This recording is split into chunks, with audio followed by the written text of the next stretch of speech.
this is not on my script at all, and I know It's Julia okay. downstairs is gonna be so happy that I'm Go for asking it. about this. This whole telepathy tapes.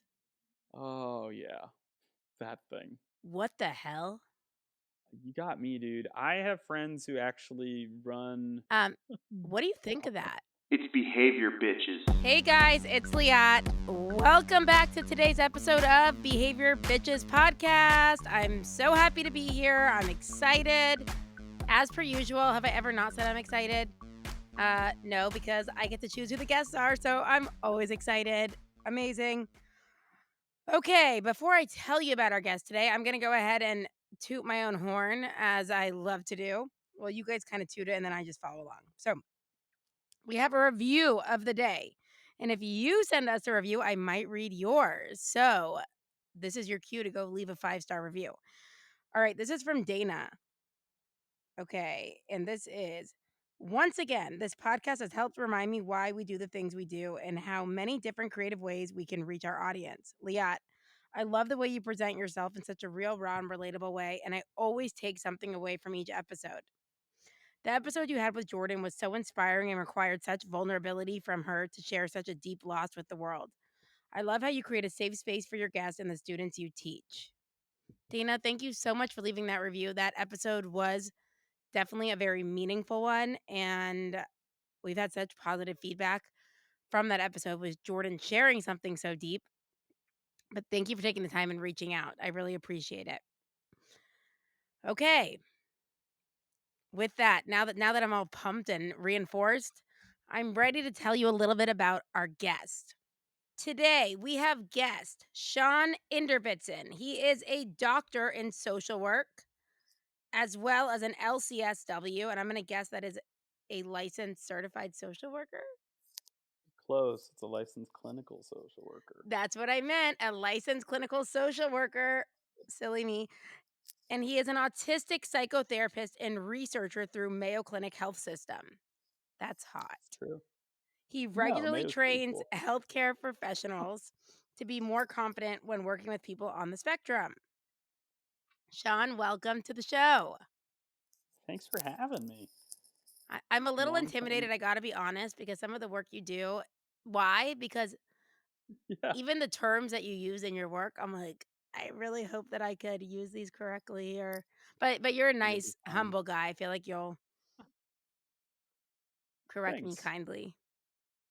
Definitely. And we'll figure it out. We'll get through this, I promise.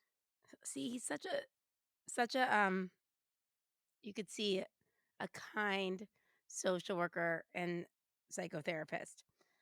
Okay, but before we get into anything today, before we get into like these really big terms, I want to do things more that are on my level, such as getting to For it. know you. We're going to do a few Perfect. fill in the blanks, okay? Okay. This will be fun. It is going to be fun. A random talent I have is I know how to smoke beer. what? So it's really you can smoke beer, right? Like so like a random talent I have is like I will take a like filter, I'll add fire and like wood to it. You light it on fire and then you change the biochemistry of the beer so it changes the taste. So you can use like a spotted cow and you can change the flavor of it. It's really fun. Do you get drunk? No, I mean I do get drunk, but not when I'm smoking beer. Oh, like you're smoking it for flavor. I thought you're like smoking it. No. No.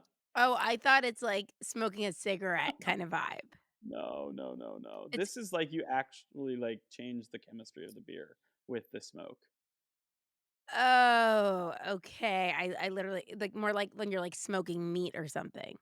Yeah, essentially same I'm thing, but you can imagining do it you with like beer. putting it into like somehow figuring out a way to like roll it into a paper and smoke it.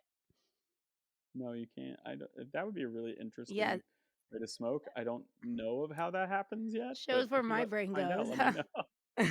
All right. If I could only eat one food for the rest of my life, it would be Huh? Cheese? I mean, it's probably because I'm from Wisconsin, but there's like 7 billion different kinds of cheese here. So cheese. okay. So you're not lactose Cool. intolerant. Congrats. No, not at all. Okay. And Your fave kitchen utensil is Fork. a fork. Very Yeah. functional. It is very functional. It That's a is. really interesting question. I like that. What's yours? Mine is any paper good, probably. They're so fun and They're so disposable. fun and disposable, totally. However, I would probably say, I think probably like a plastic spoon because I'm always running out of plastic spoons. I use a lot of paper goods. I know everyone's gonna wanna judge me, but You should know you're a mom. I get it. Like parenting is like that, like, I have it's such an bad experience. circulation, my hands are freezing, and I can't wash dishes, like, yeah, I okay. get it. That struggle's And real. now, my dream job as a kid was Oil tycoon. what was it? Oil tycoon. Is that Like totally, owning. wait, like, was that a video game? Like, was that that There was a game yeah, called wasn't Roller there, like, a Coaster computer Tycoon. game? There was a roller coaster tycoon. I just didn't know what an tycoon was, and I thought, "Oh, they sound like they make a lot of money." And Oh, so you're thinking about the money so, perspective young, I like oh it. yeah, oh completely. 5th grade, like the struggle was real. I was like, "How am I going to get wealthy?"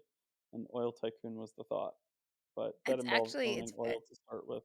I like it. I Missing like element in yeah, the I plan. wasn't thinking of that young. Mine would be like, I could probably sell friendship bracelets and, like, you know, do that and, like, make candles and earrings and, like, support the rest of my life, but, like, I wasn't really thinking about I became more, like, Uh, business savvy as I got older somehow, I don't it's know, a but it wasn't in my but amazing.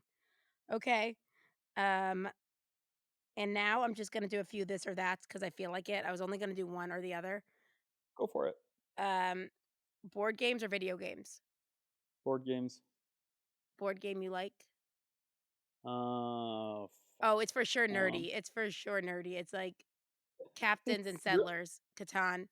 It's definitely like Settlers is up there, but I think it's Cards Against Humanity because you can just play that so many ways. Like Apples to Apples used to be the one. Like there was one time someone played Silence and I played Hiroshima 1945, and I mean like it's fun. It's so fun. I agree. I actually love Cards Against Humanity. Okay, Me too. now Instagram or TikTok? Instagram, Like, were you even upset about this TikTok thing yesterday? not at all. I was never on TikTok, thankfully. Yeah, me too. I I felt assume like I had affects. like I was like, haha, all of you suckers who care about it, I don't care. I appreciated all the videos about like people losing TikTok. Like I thought that was kind of funny, but I don't know that it like affected me in any No, shape or form. I was able to have enough empathy to be like, okay, like I realize this is not affecting me. I mean, we do have a couple of followers on Instagram, but I mean on TikTok, Just a but few. I definitely allocate more time into Instagram. But I was thinking, I was like, can I imagine this happening if like Study Notes ABA is all on Instagram? Like I have like the amount of time and hours I put into creating content there. I was like, that would I'm sure. suck for someone who like that is their equivalent, but on TikTok Sure. as a business. That'd be a lot. That'd be a lot to lose, I imagine. I just want to make it a statement right now out loud, totally off topic. That's okay.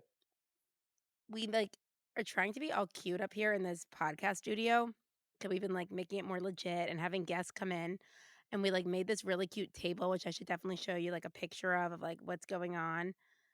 And with like all these candies. And we like made these bins and bins of candies. And one of them is this like it's um a candy salad.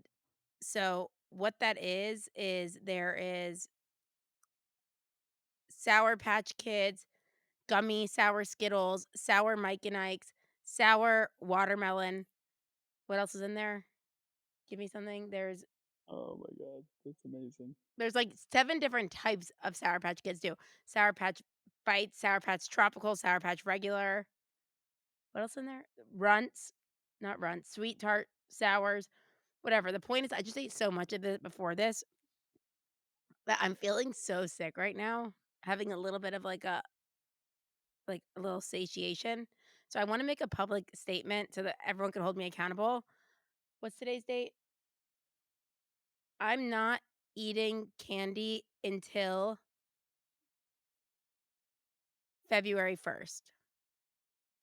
Okay? Hear me out loud.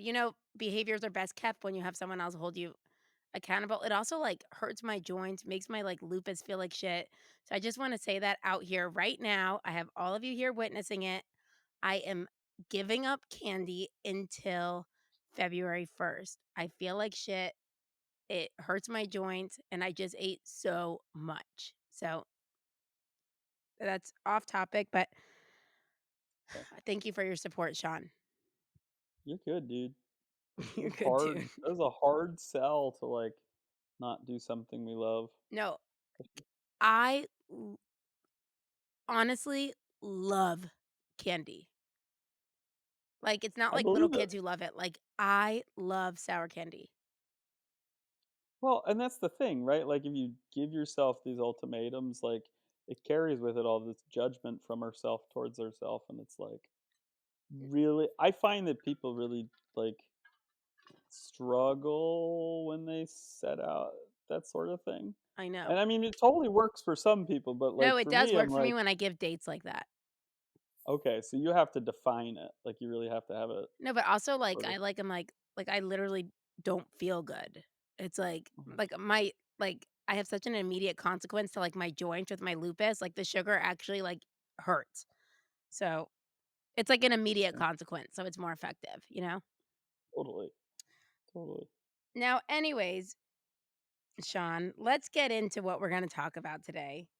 Sure. And you have written a book. The I book have. is titled Autism in Polyvagal Terms. Yep. I had never heard of the word polyvagal before. So can you give us an operational definition of what Sure. polyvagal is? The theory or the word itself? Both. Either. Okay. Whichever one would be more So helpful for the listener. I'm just gonna give the definition that I like think will be helpful. So if you think about your nerve, right, your cranial nerve, it goes from your brainstem all the way down to your back.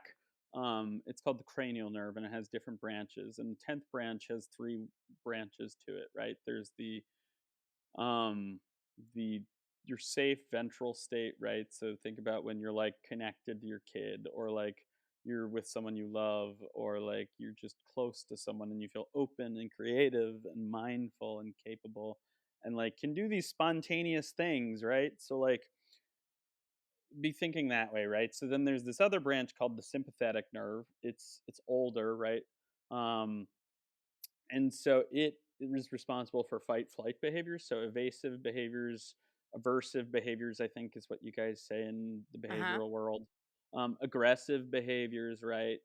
It's also a lot harder to be flexible in your sympathetic nervous system, right? So you people tend to be very rigid and very structured and very like can't stand change when they're in their sympathetic. And then there's the dorsal, which is the oldest um, part of the nervous system, which is really about collapse responses. Another way to think about this is like your your ventral is your owl brain, your sympathetic is your lion or kangaroo brain, and your dorsal is your possum brain, right? I'm borrowing this from someone, but I love the imagery, right? Like Right, yeah. possums play dead, they escape, they like play, they, and so this really explains how the body works, and that's really what polyvagal theory is it's an explanation for how do these things in my body correlate with the feelings and experiences I have internally.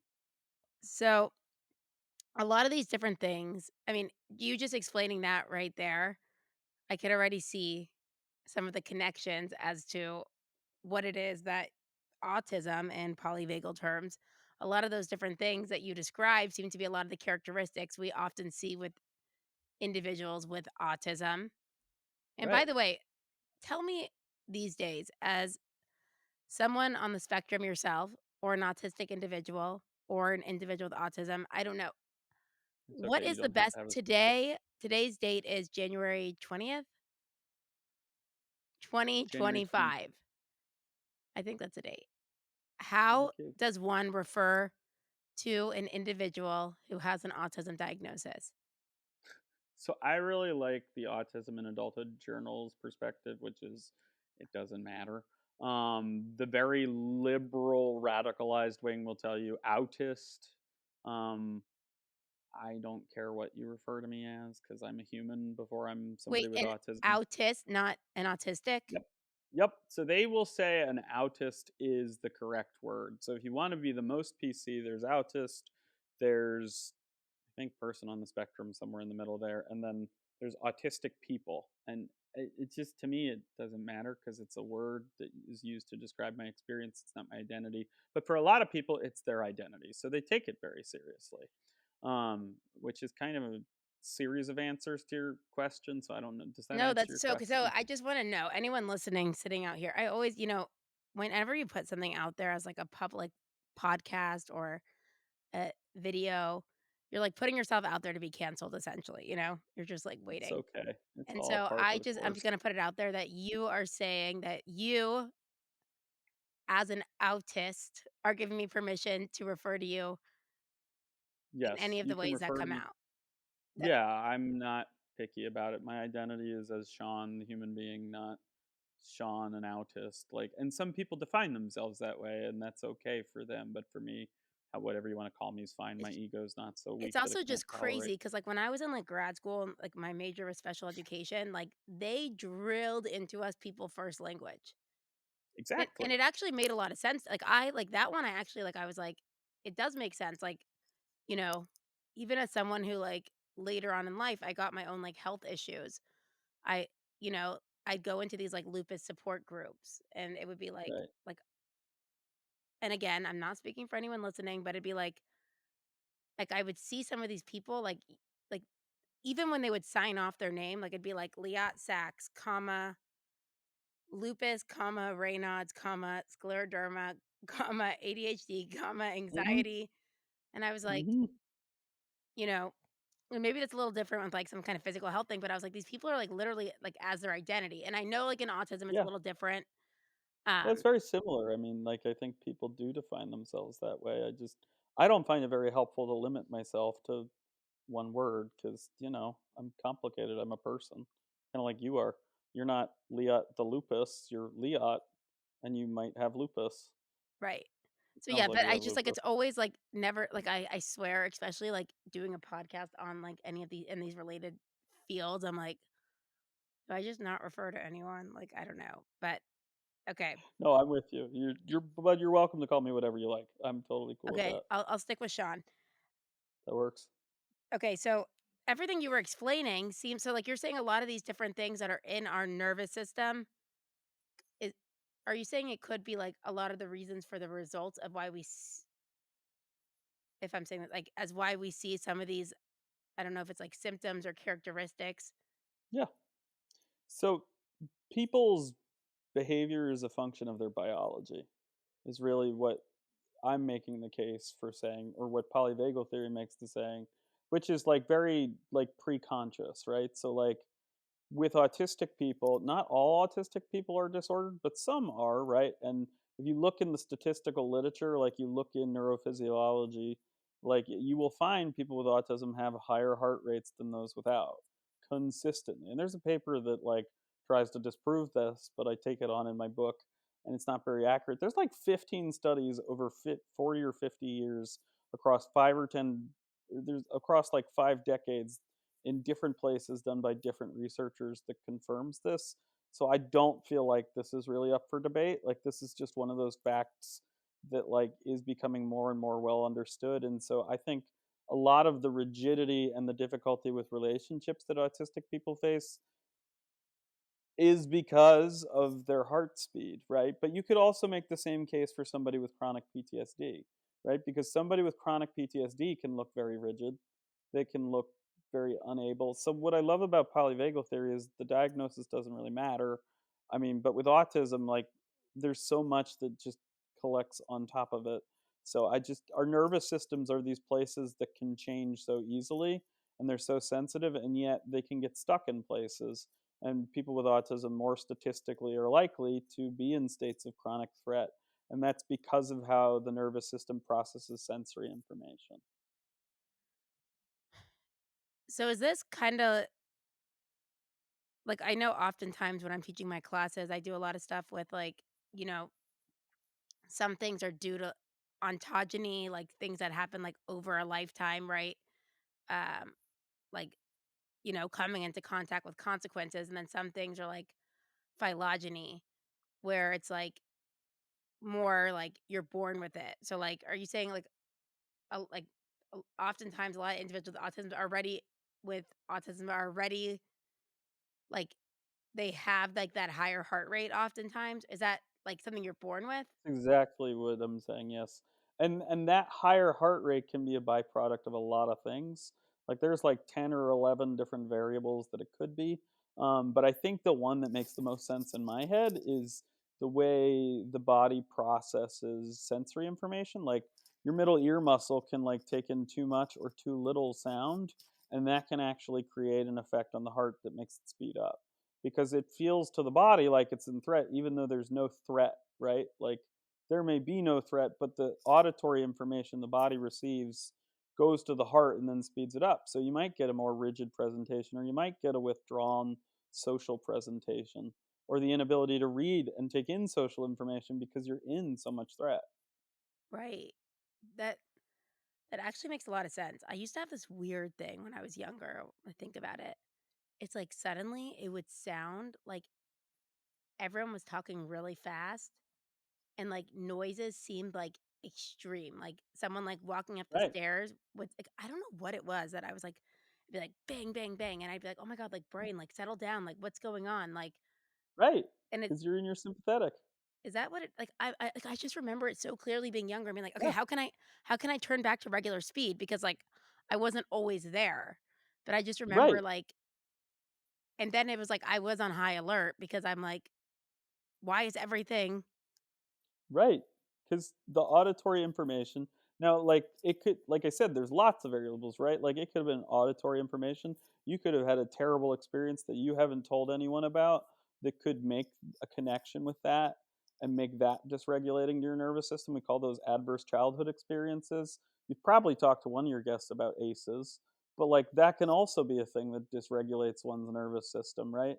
And can give similar presentations to what we call autism, but might be OCD or PTSD. And that's why I think the diagnosis is so irrelevant to how do we help people be more flexible and connected to other people, because that's really what I think people are after is deeper connection and more ability to sit in the space of change.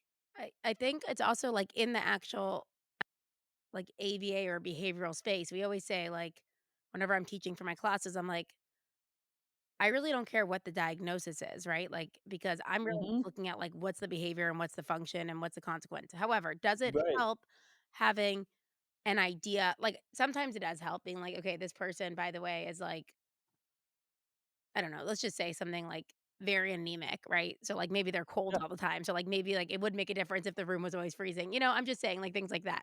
And Yeah. obviously, the reason we care most about the diagnosis is for funding when it comes to Yep. autism, Yep. right? And that's the primary reason people get it, but some people, like, have taken it really far and define themselves by it, and that they're welcome to do that. I don't find that very functional, but they might, and that's not really my thing because I don't go, "I'm Sean, I'm cancer," right? Just like you don't go, "I'm Liat, I'm lupus." To me, it just I like the fact that I'm a human being who has growth edges and great points, and, like, I try to define myself in those ways more than like what's a word that you can slap on me and try to know me in 2 minutes, because that's not how people know people. It takes Right. time. So, with this polyvagal theory, is this something that is like an argument for people who are saying, like, oh, it's vaccines, oh, it's environmental, oh, it's this? Or is it So kind of, but not exactly, right? So, like, in a polyvagal perspective, autism can change over time. And if you ask Dr. Catherine Lord and you look at her longitudinal research, she'll say the same thing. People's presentations of autism are functionally more or less challenging at different points in time.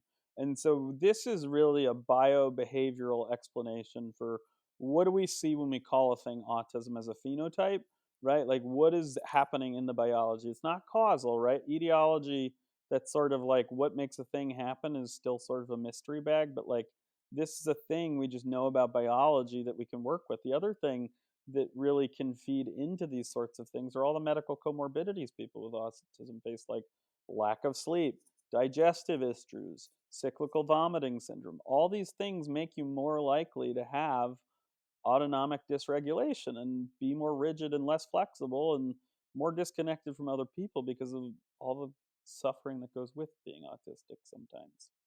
So that's more like that correlation, but not causation necessarily. Like these could be some Exactly. extraneous variables.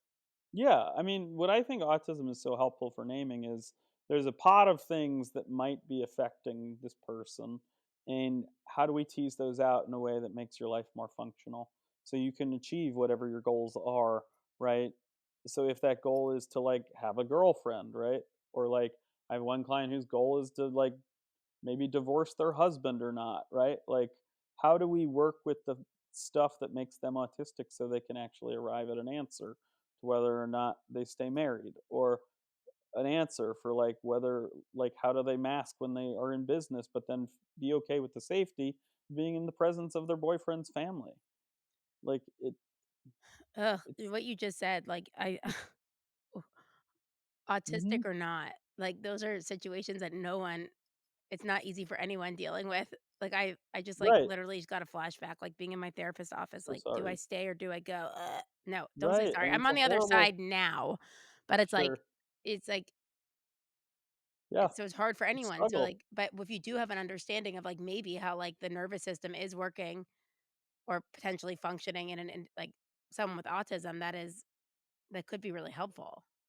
Yeah, and I think for behavioral analysts, you guys talk a lot about compassion focused ABA, but it's like really the training we do at Polyvagal Institute on autism is a chance to take it that next level past compassion focused ABA and really like go to the heart of like, or trauma informed ABA, right? Like, which is polyvagal theory kind of is the theory that a lot of trauma work uses. So EMDR, sensory motor psychotherapy, somatic experiencing, right? Like, polyvagal theory and being polyvagal informed about autism is a way you can actually be given a tool that allows you to work with all kinds of nervous systems, autism or not. But it's like I think it's a cut above being trauma informed because it's from the theorist. It's from Stephen Porges himself. It's not the like we've interpreted the thing. It's like it's from the thing. Like it's polyvagal theory underlies so many trauma theories these days. And so I just that's my invitation to people is come take our course. We're going to offer it this summer. So, I know I also was doing a little bit of my own like reading before this as well as like I looked through mhm, different parts of your book. Um sure. and it does talk about a lot about like that fight, flight, freeze. Mhm. What is that in reference to this whole polyvagal? Sure. So fight, flight, freeze, right? Well, the correct term is collapses. Again, if we think about those different animal brains, you have your like very social owl brain that is curious and mindful and capable. You have that lion brain or that zebra brain, the one that like does the fight flight thing, right? And you have that possum brain that plays dead, that collapse. But when you think about autism through those terms, right, in polyvagal terms, a person with autism most likely is presenting in possum brain and some part of the lion zebra brain, right, or sympathetic and dorsal, because that's why they're withdrawn. It's why they can't take in social information. It's why they present rigidly. And this isn't to say that people don't have beautiful like ways of managing that. It's just that I think it can be really inhibiting to having a full and wonderful life. At least for me, it was. So, what clients are you seeing and what does a So session I look like? Sure. So I see lots of clients with autism. People come from hours away sometimes, and I see lots of people with trauma. So a lot of times, what I do with people is I sit with them and I ask them, "Well, what do you want from this?" Right? And so the answers range, right? Like I highlighted a few, but like I mean, these have ranged from like having someone begin to feel their feelings who has autism and has murdered people, right? To ranging to like people working through their, do I want to stay married or get divorced, right? And have autism, don't have autism. Like I had one, I do really well with old ladies, strangely enough. That's been like a new thing that I've come to, which has been really fun. So what I get to do with these old ladies is they just sit and tell me about their lives, and then like they'll feel into their bodies and they'll sort of sense into their sensations. And from those sensations, we learn about what they hold in terms of feelings and beliefs about themselves and their experiences. And oftentimes, those create all sorts of adaptations, some that are adaptive and some that are highly maladaptive, like staying in a marriage that isn't really one that is serving you, because you can't leave something after you've been in it for 40 years. And so it's hard, like it's hard but beautiful work. So a lot Yeah. of times my work with people is working in the mess and the muck and the mire. Wow. It's I mean, that's gotta be it's hard work, but it's definitely gotta be rewarding when you see someone on the other side. It is. I just think it's amazing how much capacity people have that they don't think they have, and then seeing them come to it and then realize their own internal wisdom. That's pretty freaking cool. Like, So I imagine when you went through your divorce, right? Like, the big key was realizing what you needed and then allowing that to lead you ultimately to where you needed to go. oh my god, yeah, for anyone that is like, and you never see yourself getting through it. You're like, "There's no way out." Like, this is No. like, you don't even see, like, a and then somehow you do it. It's wild. Right. Right? And we call that organicity in my world. Like, I But always say organ yeah, my thing is always this, I'm like, I even when I'm, like, giving people motivation for the exam, I'm like, "Look, like, it might seem impossible, but, like, everything up until now in your life, you've done. Like, somehow you just right. do it. Like, you'll No, do you this did it. too, and you'll figure it out." It's like Right. it's like this, like, survival mechanism or something. Right, right. No, there's a quote that's coming to mind that I'm trying to find. It's by this guy named Ron Kurtz. And so Ron Kurtz created this thing called the Hakomi method. And he had this really beautiful statement about organicity that you're talking about, like this. Somehow you just make it. So here's the quote. The quote goes: "The impulse to heal is real and powerful and lies within the client. Our job is to evoke that healing power to meet its tests and needs and support its expression and development. We are not healers, we are the context within which healing is inspired." And I think that's so much of what you're saying, right? Is like our role in people's lives isn't to change them, it's to hold space for them to change. It's I love that quote. I think that might be our quote that we, like, put on our, Do we it. always, like, take some quotes from the episode. I think that's gonna be it. That I is a really like Ron that. Kurtz It's so original. true. I know. The next thing um, I wanna get into is something that we wrote down here in terms of the 7 values to draw on from autism and polyvagal terms from your book that Sure. you speak about. And also, as we go through those, and the one other thing I wanna get to before we get to our next segment is, talking about what people can get from this book. Sure. So you I could can answer that in absolutely do that. whichever order you want. All right. So, in autism and polyvagal terms, there are 7 real values. The one we just talked about was organicity, that living wisdom of, or the internal wisdom of all living things. There's mindfulness, which is really this call to the attention in the present moment. There's respect, which is respecting the value of the individual and the diversity of a person. There's generosity, which is like really deep and meaningful to me, but is really about like being open-handed. um, there's quality, which is really about relying on the current science. Excellence, like what is it saying, allowing it to inform decision making. And there's openness, which is sort of this evolving flexibility. And then there's kindness, which is really responding to people in the gentlest way possible. So those are really the 7 values that I think guide these practices in autism and polyvagal terms, and guide what makes neural exercises neural exercises. Okay, and so, I mean, all these are these did you come up with these 7 terms? No, so these terms are all derived from Sensory Motor Psychotherapy Institute and the Motivational Interviewing Network of Trainers. And so, to give your audience some information on who those bodies are, Sensory Motor Psychotherapy Institute was created by Pat Ogden. It's a body-based talk therapy that really treats trauma. Pat was a student of Bessel van der Kolk, New York Times bestseller for The Body Keeps the Score. And so she Oh, has that big book. institute. So we big, yeah, really big book. And she's like a major, like he was on her dissertation committee. And Wow. so there's some history there, right? And then the Motivational Interviewing Network of Trainers, right, is the sort of the governing body for the motivational interviewing, which is a behavior, in my eyes, a behavioral, like verbal behavioral therapy. It's really about how do we make change, and really is actually born out of the work of behaviorist G.I. Patterson, and then got carried forward by Bill Miller and Stephen Rolnick. And so they have this body called the Mint, is what we call it for short. And so these are some of both of those organizations' values because they're really near and dear to my training and my cultivation as a practitioner. So in your book, I know you do talk about the different interventions in there, right? Yes. And they're outlined in the book, and they're pretty easy to follow, which I was impressed by, like your writing there.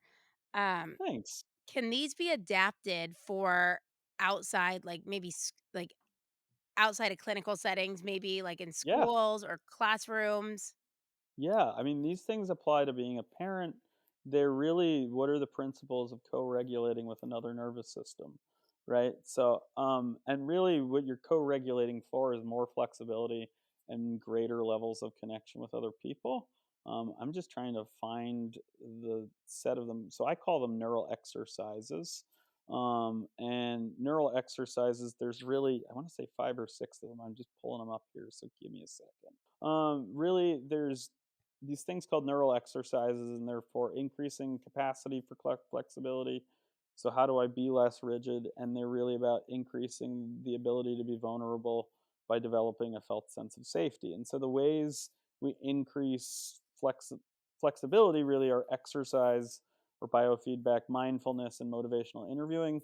The end result being like a slower heart rate and more flexibility, and more creativity. And in terms of creating safety, to build that felt sense of safety, like there really are mindfulness interventions, which are really about increasing, like imagining places we feel safe or coming into connection with our body, right? Like sensory motor psychotherapy is really big on that. Somatic experiencing is, and social work pedagogy. I use that as a term to really capture like people actually thinking about their social functioning and not doing it in such a way as to judge themselves, but as a way to like actually be mindful of, oh, that happened.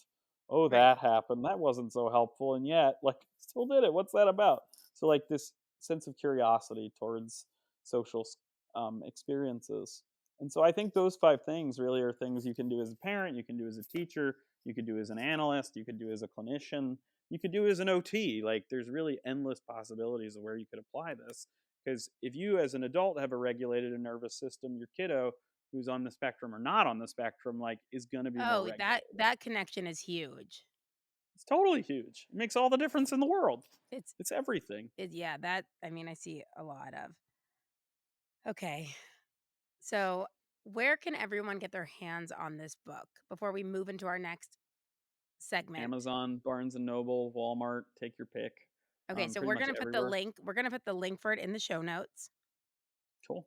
It's a decent sized book. Yes, it is. Um, that's actually like amazing accomplishment though, like to put everything in like to write a book. Well, it's an amazing accomplishment in writing a book, and for me, like the part that's really amazing is we're putting autism in a space where like thinkers like Pat Ogden, Janina Fisher, Stephen Porges, Daniel Siegel are all writing, and it's the first book of its kind, really, in that series, right? Where like we hold a lot of why we have trauma therapy as a main focus of like Norton holds Francine Shapiro, right, who created EMDR. They hold Janina Fisher and Pat Ogden. They hold um, Otto Vanderhart, like just these amazing psychologists. And so to put autism among like these other mental health thinkers is to really invite people in a mental health I role love it. to begin to consider working with people like me who have autism. Okay, speaking of this, actually, Sure, this is not on my script at all, and I know that's Julia okay. downstairs is gonna be so happy. that I'm Go for asking it. about this. Um, this whole telepathy tapes. Oh yeah, that thing. What the hell? You got me, dude. I have friends who actually I run. haven't listened to, like, I can't say that I've listened to all of it. Julia's been talking about it forever, but Julia's also one of those people who is she, like, consumes me with so much content that it's the best Sure, thing ever. So, like, I don't really sure. take it from her when she says it's the best thing ever. But then my sister started explaining it. What do you think of that? So I have friends who run. So I have kind of a. I don't know if it.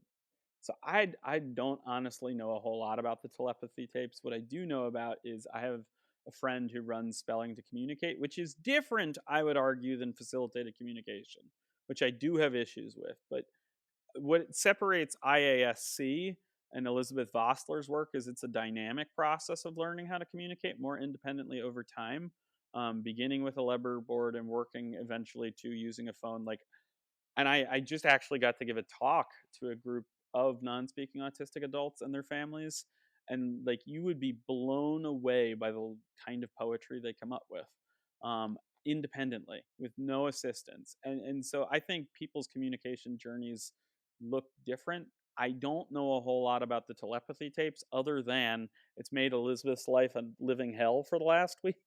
So like Because they just put out. everyone's contacting her? Yes, everyone's contacting her because what she does, right, is she trains people in how to teach like spelling to communicate, which is a methodology that is very different and distinct from facilitated communication, which like we all know is Wait, questionable I and would not. love to have her on about the spelling to communicate. I would I let me connect you guys Will you after make we're that done. connection? I would love it I will absolutely. She's go ahead. because actually my brother, when he was younger, we used to, like when I think of, like I have a brother on the spectrum. Oh, cool. Um, Is that why you went into ABA? yeah, I mean, that was my whole path with, like, special ed. I always wanted to be a Sure, teacher, but then once I found out my brother was on the sure. spectrum, I was like, Oh, "All right, sure, pivot, special ed." And then it was like, "I have health issues. I can't be in a classroom. I'm catching everything." Okay, ABA. sure, Um, sure. and he also has an intellectual disability. I actually truly I do not know if he actually has autism. Like, it was Sure. PDD, NOS back then. Yep. Um, Which got lumped in. to me, I mean, but it helped him get services, I guess, but I don't know that It I would, counts. like, think of him as someone having autism. Definitely intellectual disability. But anyways, when I think in hindsight of, like, the things that, like and how much we've progressed over Mhm. time, like, first of all, there literally used to be a lady, I'm not kidding, like, a big lady who would come and, like, tackle my brother. Like, literally, like, put him in these holds.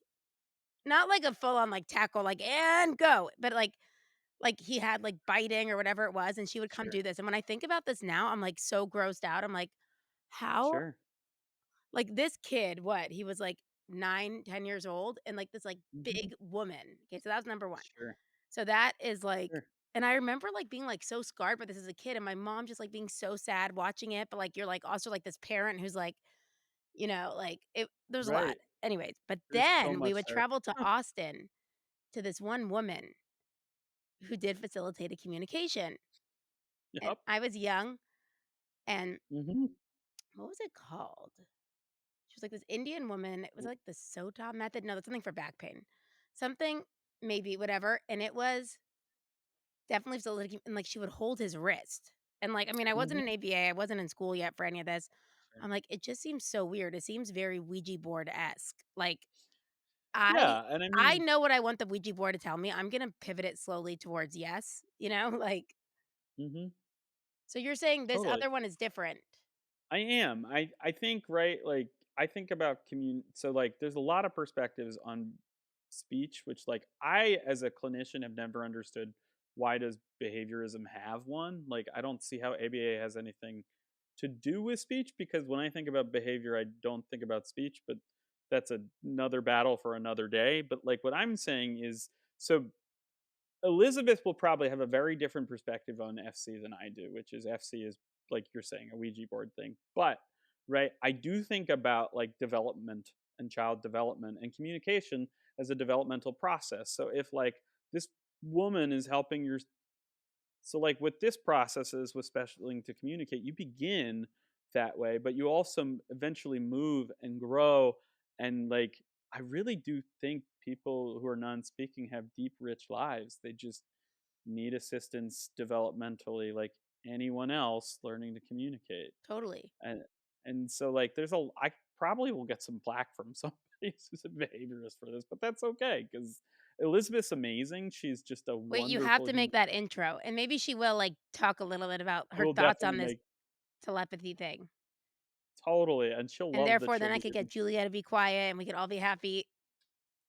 Love you, Jules. Ah, there you go. She's got a whole policy on it. I haven't read it yet. I'm supposed to read it, but I will absolutely make the Oh, connection to I you would and lo Elizabeth. thank you. Okay, amazing. Okay, She's so that so was just cool. off topic. That's Um, okay. I'm glad I we just went there. That was okay, fun. but now I wanna talk about something hot, and Go for it. Hot.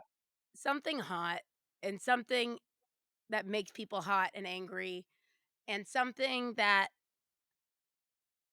I get messages in my inbox a lot being like, "How should I Sure. respond to this?" Or like, "Hey, Leah, like, I put so much effort into pursuing my BCBA, doing this. I'm after what I see on the internet, I'm genuinely wondering if I'm in the right space, if I'm like actually harming people, if like what I'm doing is not good work, you know?" Right. Um, and that is the whole anti-ABA Sure. community and movement. And let me tell you, the Yeah. anti-ABA community, I will reinforce them for something. They are loud. Yes, they are. They are loud, okay? And I do wanna make sure that when we're having this conversation Mhm. and that's why I wanted to have the conversation, Good. it's easy for me as someone like, you know, um, you know, not being on the spectrum to be like, "No, like, like, if it was abusive, then it wasn't good ABA because like, that's the opposite of what it Right. should be or whatever it is." Right. Right? But, like, Right. I Freedom also know Swords. that I can't be the one speaking to it because I'm on the other side, right? And So can I I do also want to acknowledge for anyone listening, this is just like a that there has been bad ABA out there, and ABA does not have the best history. So I just wanna put that out there. This is not me, like, being like, "What do you mean? Nothing was wrong ever." I think there's still a lot of things wrong that happen. However, I that's why I wanted to bring you on here to sure. answer these questions, Sure. Happy to. and these questions are more I did some research into a lot of these, anti-ABA groups, and, Mhm. the reason why I also felt like this was so hot to ask was because I not long ago posted a video of my son. My son is not on the Mm. spectrum. My good friend Jordan, who works with me here at Study Notes ABA, we've been friends for years. She also happened to be a BCBA. We took Kobe to Target. She's more like an aunt to him. We took Kobe, my son, to Target, and she's like, "I'm gonna buy you a toy, Kobe," like any cool aunt. And we Mhm. go. He is. We're in the one aisle, and she's like, "Okay, what do you want?" And I'm like, "Oh my god, everything is content, right?" Like he's a cute kid, whatever it is. I'm like, "This is a great way to demonstrate to my students what a preference assessment is, right?" Mhm. So, Kobe's picking out a different toy on each aisle, and it actually, like, it had, like, a little comedy to it because each aisle, he'd be like, "Oh, I want this Lightning McQueen." Then he'd get to the next aisle and be like, "Hot Wheels." Like, "Hey, but you could only take one." So now he wants the Hot Wheels. Lightning McQueen is left. Then he gets to the next aisle, and it's like, this monster truck, right? So then it was like I was like, "Jordan, why don't you like it's a good teaching example. We show like what a preference assessment is. You put the toys out there, then you mix them up to like, okay, cool. You like the Hot Wheels? Cool. Now we're gonna like move the order to make sure there's no side bias. Kobe, which one do you want? Right? Mhm. This time he says Lightning McQueen. Like it was like kind of comical because Right. usually, the idea is that like you see that they have like a clear preference. Right. And it's not clear. Right. And so I post this video. It's just like cute, like whatever. For the first time in my life, after how hard I've tried, I go viral. I'm like, "Hell Yep. yeah." And then I look at what am I going viral for? I'm going viral because I'm abusing my child. That this is what ABA is. A child is communicating clearly what they want. They told you from the Uh, get-go that they want the Hot Wheels, and here you are asking them again their opinion. You obviously don't value their opinion. This child is so frustrated, and this is what's being reinforced, okay? Like this whole thing. And if I tell you the amount of effort people put to like write paragraphs about this, and I was like, number one, everyone shut up. This is my kid. Okay? I'll abuse them if Yep. I want. Just kidding. I mean, kinda. Uh, No. And you know what? This is my kid. He's ending up getting one of these toys. He lives a great life. Don't worry about it. It was like a cute thing to be like how this kid just switches every right? Second of sure. all, like, how does this go back to like ABA being abusive, right? It was like everything was tied back. Like this is a Yep. kid who does have communication skills, does have this. So it's just like, okay, you guys are taking this too far, right? So that's when Right. I was like, I actually think we really need to do a topic on this Yep. because um first of all that, second of all, people really wondering like if they're in the right space. Sure. I mean, people like who like have good hearts are like, I don't want to be in this if it really Yeah. is abusive to someone. Like I honor that. Right. So I'm going to bring you a few of the things that I have heard about ABA, the criticisms towards ABA, and I want to hear what your responses are. Okay? Can I jump in real quick? Yeah, What might be useful functionally, because I'm a functionalist, is there's a grievance board with ABA, right? Like I'm pretty sure they have one of these. If we could post that in the show notes somehow, I think that would be a really useful tool for anyone who feels like they have been abused. And just because like people aren't always given that information, and if we make the assumption they have the same intelligence as us, we might be assuming too much. Because you and I, right, could find that, but not necessarily everyone I is agree. equally able to find information. So I think we should include that in the show notes if we could. I And then I'm happy completely to answer agree too. whatever you have. Cool. And That'll be fun. I do. I'm sure you also. I have heard some like fucked up things. Like I'm not. Oh, totally. I So like completely agree. that. No one think that I'm saying like no effed up things are happening. I've heard fucked up things, and like any good ABA practitioner should be the one being like, "That is completely fucked up and not okay, and Right. actually, I'm gonna Right. do what I can to report this to the" like, whatever you like, so just going there, but Thank you. alright, I just so think we have to do that to honor. But yeah, no, that should work. okay, good. So now we're gonna go to okay, these are the common things that I see. Sure. No, Alright, I'm the happy to ones I answer see very these. often is, ABA is abusive, Sure. Well, ABA is robotic, sure. trauma-inducing. Well, let's just start with those 3. Let's start with, is ABA abusive or not? And I think you already kind of answered, like, of course there can be abuse of ABA, but generally it's not technologies, it's people that hurt people.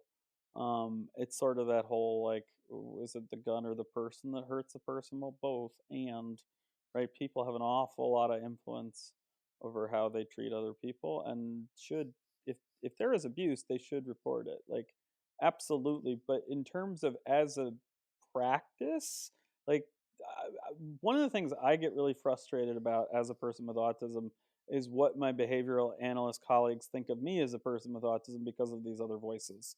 And the reason being, like, there's not good science right now to say that ABA is abusive. And there's a lot of kinds of ABA. So when they say ABA is abusive, well, one, what do they mean? Right? And the other piece is when who are messaging you and you're getting these questions, I sort of think about coming back to the values from the book: kindness, gentleness, like easy responses, because chances are this like anger and this disdain is about something else. And if you can connect with a person about what they feel and experience, right? Like they're a little easier to like have these conversations about what is the real issue. But at a like science level, no. Like the research that people cite is this article by Henny Cooperstein, which calls ABA, um, which is a randomized controlled trial of these people, like 500 some odd people who have autism, who went through ABA. And the trouble is, like, she concludes that ABA is abusive, but she never accounts for adverse childhood experiences or any of the confounding variables of any of of the things people have gone through before before like since the ABA. So like somebody could have been raped and it wouldn't show up in the data. So it's not a good study, and the studies that are out there are just not good studies. Like that's just the way the science is. So like I think this is also curtailed with, like, I know great behavioral analysts who say they supervise ABA people and the behavioral analyst is working on like stimming behaviors when the parent and the kid were like, we want to work on toileting. And so like it's sort of this both and thing, right? Like, yes, it can be harmful if you're not being centered on the person's wishes and desires. And to a certain degree, there are functional challenges that have to be addressed. Like, I imagine the reason that woman was putting your brother in holds earlier, you talked about, was for a real reason. It was important. And that reason isn't not important just because it No, so feels scary. that's what I'm saying. I actually think look, my brother now is 28 or 29. Hmm. He was that was 20 something years ago. I think ABA has come a lot further since then even. Like, I don't think that Right, the go-to would be a hold. Like, I think, you know, right, like, that's like, I mean, at least I know in my training, that's the last freaking resort that you go to. Like, that's, like, right, asking to piss someone off more, right? So, like right. but, like so I just even hearing these things, I'm like so you said the stimming, that's a popular one that comes up. Like, we're just trying to make everyone, quote, unquote, "normal," right? Yeah, And allegedly. which is hard because I don't know what normal is today, Right. um, but, you know and I do think that these are things that, the further, like, and more progressive our training gets, it is talking about things like, is that an actual issue? Like, we talk about, like, one of the tenets of our science is being socially significant, and socially significant means Right, is the behavior and I always have to say it doesn't mean, like, social skills. It means, like, things that are gonna help you, like, right, function in like masking, society. So, like, if like someone masking. likes to, like, fidget with, like, a toy, whatever it is, fine, right? Like, Right, but is it something that's actually getting in the way if, like, maybe their stimming is, right. you know, either they're injuring themselves, they're, not able to hold a job because it's becoming, like, interruptive to, like, the space or whatever it is. So I think, like, there's always, like, it's, It's a gradation. um, it there's not one of the other ones. What about this one? The eye contact one. People are like, Sure. "Why are you forcing eye contact?" So, I mean, I think eye contact is absolutely a reflection of a dorsal vagus system, right? Somebody who's in collapse or in possum brain, but that doesn't just have to be autism. That can be a person with post traumatic stress disorder. They don't make eye contact, and people with PTSD don't go, you shouldn't make eye, like, nobody gets up in a tizzy in the PTSD world. They just do in the autism world. Because, but there's also this other book, right? It's called Don't or Look Me in the Eyes, and it describes this person's experience of being it's by John Elder Robinson. It describes being forced to look someone in the eyes. And so, I mean, I think it's a continuum, right? Like, I think you have to assess with, like, a good BCBA is doing what you talked about earlier. They're asking the client, hey, do you want to be able to look other people in the eyes, right? Like, I can't stand it when people talk about masking being bad because I have business owners I work with who have to mask. Like, they have to. Like, it's just a byproduct of owning a corporation and having stakeholders and appeasing them. And as sucky as it is, that's human life. Like, I had another client say, like, I need to teach my kid functional behaviors and I feel terrible for it. And if I only cater to the 2% of people who will care, the other 98% are going to eat my kid alive. And I find a lot of truth in that sentiment that, like, I'm not saying that everyone should be forced to make eye contact, but it depends on the person. Like, the person kind of sets the tone for the goal. That Right. makes sense. I mean, I could tell you personally, I never worked on eye contact. It was never like I would sometimes have someone at the beginning of something just, like, glance over at me so that I know that I have any sort of, like, like, pre-attending, like, "Hey," Right. you know? Like, "Hey, Sean, Right. hey, we're gonna be doing this." Even if they give me a glance, I'm good. I don't need to, like them to, like, look into my soul, you know? Right. But, like, if the kid's goal is to make friends, like, eye contact might be an important part of that. And so having a discussion about, are you okay, like, learning to make eye contact for the sake of making friends, even if it feels a little uncomfortable, is that something you want or not? And I think that's a really reasonable conversation to have with a person to kind of just unpack what's important to them. Alright, so some of the other things I see here are ABA is rewarding children who misbehave, lack of person-centered planning. We're trying to, quote, unquote, "cure a person of autism." Sure.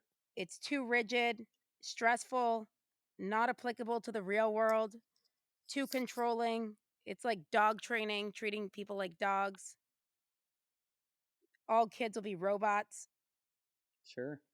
focusing on the stress behavior instead of the cause of stress, and Sure. it's damaging to mental health. So I just want to start with I don't believe people go into ABA to hurt people. I had a faculty member, and I talk about this in my book, who said, if you want to help people, go get a behavioral analytic degree and a master's. If you want to get any job you want, get an MSW. And he was right. His name is Dr. Bruce Thayer, one of the most cited behaviorists on the planet, as far as I know. But anyways, he was right though. Like I think a lot of these critiques come out of a movement where people look at their difference and they say, "This is my difference. This is my autism. I define my identity this way, and don't tell me that I'm wrong." And I just don't know how you go through life doing that and not having some kickback and resistance. That's where that whole 2% versus the 98% thing kind of weighs in. Because, like, I think about, like, ABA really is, as I understand it, from Wolf and Rolnick, like some of the early pioneers in ABA, this tool to use that liberated people, which is like a very different framing. So I got to interview Stephen Hayes for my book, and sorry that I'm bringing back to my book. I hope I'm No, answering your you question. should. If I He's trust me, if I wrote a book, it would be every other word. Okay. So Stephen Hayes like is old enough to remember when people like me with autism lived in institutions and we were segregated, Mhm. right? Because segregation's still a thing in human services. Surprise, surprise. But ABA was able to like demonstrate reliably how people with autism can live outside of institutions. And and those people were not able to live however they wanted. Like they had to, so society could progress. And so that's sort of one piece of it. The next piece of it is Bill Miller, who created motivational interviewing, who I interviewed, like talks about this guy G.I. Patterson. And this guy G.I. Patterson had these, like, he was blind and he got cataract surgery, and so he started as a therapist and became a behaviorist in the 60s into the 70s. And this cataract surgery like sort of fell around the same time as when like psychoanalysis, like Freudian thought, like was kind of on the way out, and behaviorism was on the way in because people wanted measurable change. We want to see accountability for our tax dollars, right? And so this guy G.I. Patterson has this very human-centered, person-centered perspective, and like basically gives us the basis for the most person-centered treatment in America, motivational interviewing, and the world, right? They've tested in Saudi Arabia, and the thing still works at helping people make changes. Changes around addictions, around diabetes, around feeding, around homework, around, I mean, you name it. There's it's like 100 some odd thousand studies on this practice, but it comes from this work of this G.I. Patterson, who was the creator of the Oregon Social Learning Research Institute. It's like, well, I'm totally botching the name of it, but he really like he has a book from 1975 where it focuses on teaching parents warmth as a skill. Like this is 50 years later and I'm still trying to teach people that. Like he was onto this way before. So like when people say ABA is bad, I don't think they really understand what they're saying, because if you look at like the Ruby, it's super person centered. It's over at Catalyte now, because the lady that created Karen, I think her name is, moved over and went private instead of staying in the university system. It has countless research, but is very different than the work of Ivar Lovaas, who was not person centered and is a model that gets cited often. I've also met behavioral analysts who will only hire behavioral analysts and they will only do family work. And so there are lots of models of ABA that I just think get discredited because there's people see discrete trial and go, that's ABA. And that's not to say that ABA, like you said, never has abuses, but also, like, I think people, like, these criticisms, I think, are more a sign of how someone's been hurt or feels hurt, and that hurt needs to be spoken to with kindness, gentleness, and ease. And if they're not willing to, it's probably not worth the effort, because it's only going to hurt you to, like, hug a cactus. Like, it doesn't work. Like, it's not helpful. Does that answer your questions? I Yeah, don't. I realize. that's That's huge what you're saying, and so I just think for any, like, BCBAs listening or someone, like, going for their BCBA, what I do wanna tell you is, if because you're a lot of you are like, "Well, how should I respond to this? Blah, blah, blah."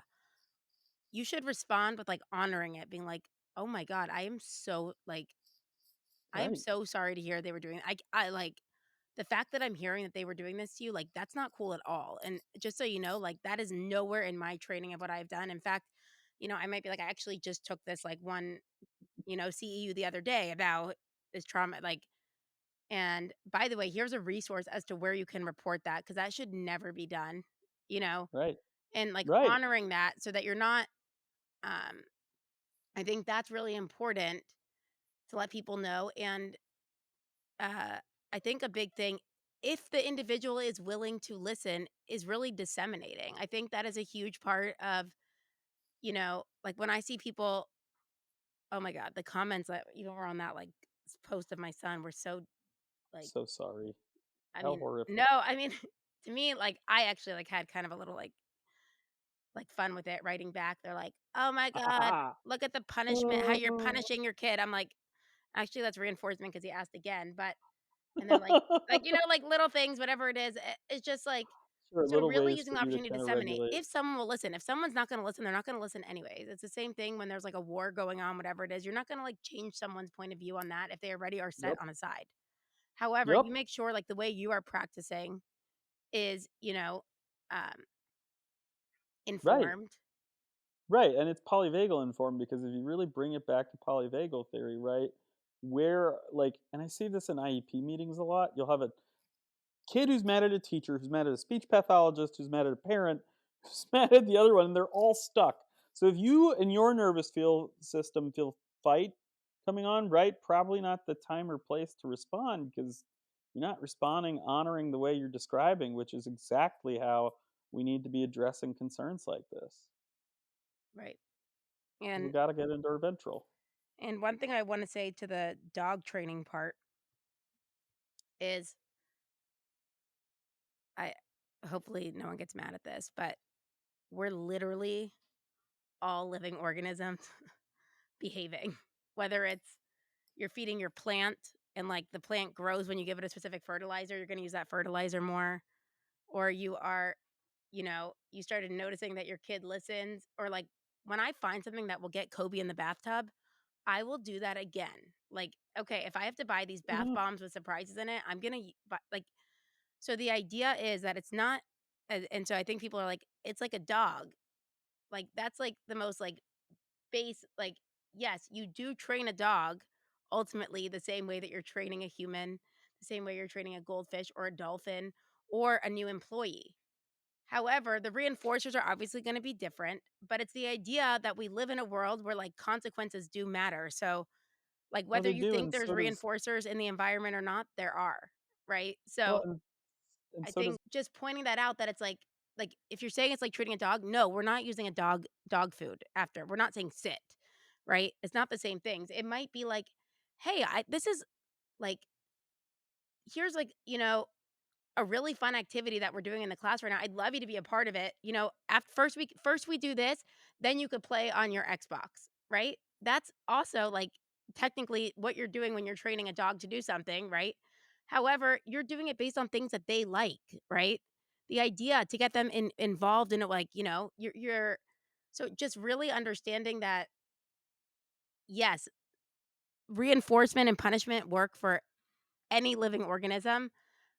But I think the confusion is that, like, people assume, like, you're literally, like, just, like, tossing, like, dog treats at an individual, and that is not what is happening at all. sure, and I would say that there's an element that you're not bringing up, which is happening, which is that analyst working with that person is making them, if they're doing good ABA, feel safe.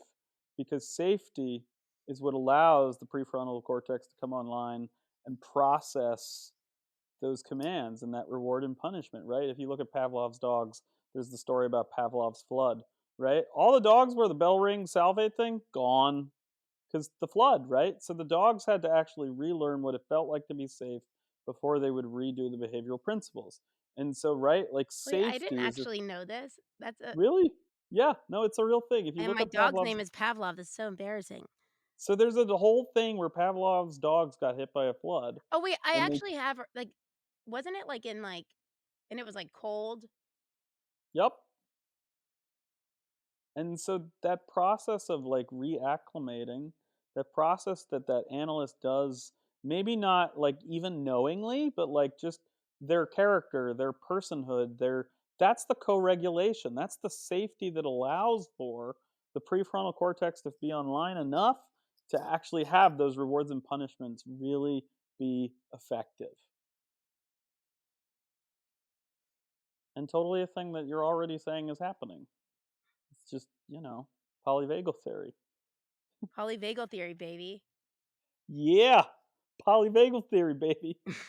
That I it's love gonna be a it. new hashtag. Yeah, you need to Be make, right up like, there with stickers and give glimmers. you need to make stickers that say that and hand them out. Well, Deb Dana says glimmers. This can be mine. Polyvagal, baby. It'll be a That whole. exactly. That needs to be your thing. Well, I might do that. Oh my god, that's um, funny. everyone, I'm trying to think if there's anything else I wanted to do. So, once again, tell everyone where they could find your book, where they could find you, Sure. everything, all things Sean. Sure. So, in terms of finding me, my Instagram handle, Inderbitzen Consulting Services, will be in the description. In terms of finding the training we're doing, polyvagalinstitute.org is the place to go. We'll be doing a little precursor activity here in June or July where Steve and I will get together and talk about it. In terms of finding um, all things my book, any of your major book carriers, right? Barnes and Nobles, Amazon. Amazon's probably the one that's the quickest. Audible. The Audible version's kind of fun because there's a Scottish guy who reads it. So if you like being read to and I wish it was soliloquied, you like, reading it. I feel like your voice is like calm. well, but his voice is so calm. Like I'm calming, but like this guy's like verbal Valium. It's just like, A oh, verbal Valium. I like that. yeah, so this is where you can find me. But no, we'll have a whole module on behaviorism and how do you apply a polyvagal model of autism to behaviorism. And I hope you guys check it out. And I hope to see some of you at Polyvagal Institute this summer. I'm stoked. Okay, so we will and anytime you have that, I'm also happy to post it on Behavior Bitches, like when you have like closer dates to Yeah, it. no, I'll absolutely send you. Steve and I. So the guy who created polyvagal theory and I are going to do a talk, and so his name's Stephen Porges, and so I'll send you that, and you can post it to your whole audience, so we can have a big attendance. That would be great. Amazing. It's I so love cool. it. I'm so Sean, excited for this alliance. thank you so much for coming on today. No problem. I'm Thanks for having me. excited. It was no, it was a great topic. Like the word I tell you, I'm like intimidated by big words. I'm like, am I gonna be able to? You explain it so beautifully, and I think, um, you know, when I first got like when I was studying for my BCBA, Mm, I was like, ABA could fix anything. Blah blah blah blah blah. ABA, yeah yeah yeah. And then the more mhm. like it was just like yeah, simple antecedent and consequence, and it is to an extent, but like with people like you doing this work and then, like these different, like acceptance and commitment therapy and these different things, like using them together is like, and that's the ultimate goal. I also should say for anyone who's like hating ABA, Right. we really are working to play nicely in the sandbox. Like that is because together we could do so much more. So thanks for your work. I appreciate it. And being an Thanks for doing it. advocate to Yeah, other thanks for individuals with autism or autists, autists, Autist. Autist, autists. yeah. You're there. You got this. I got this. Okay. All right, guys. Thank you for tuning in. You know where you could find us. If you want to tell us a topic you want to tell us how much you love us, you want to have a guest, or sorry, not let me start that over. Okay, you guys know where you could find us. If you want to reach out with a guest that you think would be amazing for our show, if you are that guest, if there's a topic you want us to cover, if there's anything you want to say or reach out, say something nice to me, I'll take that too. Head on over to behaviorbitches.com. Follow us on Instagram at Behavior Bitches Podcast. Follow us on Facebook at Behavior Bitches Podcast. Follow us on TikTok. We're back in business, baby, at Behavior Bitches Podcast. We do want to grow that, so go give us a follow. And you can head on over now that we are doing our videos, live interviews. Head on over to our YouTube channel and subscribe to Behavior Bitches podcast. You'll see it all there, and we continue to put it out for you. So go ahead and subscribe to our podcast wherever you listen and leave a 5-star review. Okay, that's enough demands I have of you. So that's it. Enjoy your day. And as always, love you. Mean it.